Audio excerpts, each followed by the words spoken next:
Yang kedua, mungkin di samping Bang Muslim pegah puno, long nu pegah dua buah kejadian di Luk Semawe tentang PPKM, tentang darurat Covid. Dua-dua je yang karap bentrok betul, sang menyegelai kejadian bentrok. Yang pun balik dograha tentang ya polit urung tentang pembatasan urung malam, urung masyarakat untuk beraktivitas malam. Kena karap bentrok dengan awak gam. Dan kemudian bambanyo tentang penyekatan level put di Luk Semawe yang viral pak Facebook kita galon dengan awak gam sih termasuk na paling magam, salah satu paling magam dalam matohanan sehingga lahir bahasa bude-bude ka kukoh mantok ka pegawai. Jadi nyo yang lung bayangkan hai ketua, hai pemerintah Aceh, nyo masalah rayu sang menyagele syok lung ka jadi bentrok. Nyo jadi bentrok takut-takut puyang kan jadi tai waro nu pun nak belum motor nu makawin lelu nu pegar morayanya ham demeli karena nanti akan kejadian bertuh dalam tungku.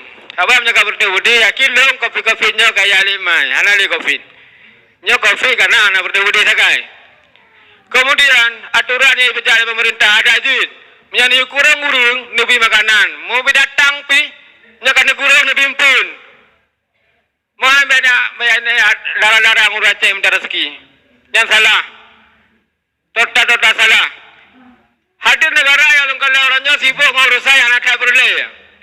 Padahal urace bah kemudian tegro ke bancara aku mati. Hana banyak sibuk negara ya pegahnya ya pegaje. Nya memang na negara untuk bantu rakyat.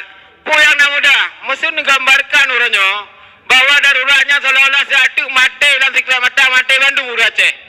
Man kesan terakhir pun boleh pegat bangunan. Kau nak mungkin anak kena jali. Lebih agak belum fikir tak ada pinang ada bangunan ditunda Bandung. Nebagi aja kupru urung perjuangan nebagi hai pemerintah aja. Nebagi apa Jafar? Pak Gubernur. Tapi gubernur danyo lo rasa letak ka yang hana sesuai jalan le. Lagi sang hi mampu kelola Aceh di Tengku. Man lebih dihormat kepekilung gubernurnya enggak gemundurkan diri juga deh daripada dimundurkan. Sekian, terima kasih. Assalamualaikum warahmatullahi wabarakatuh. Terima kasih Pak Samsul Bahari. Berikutnya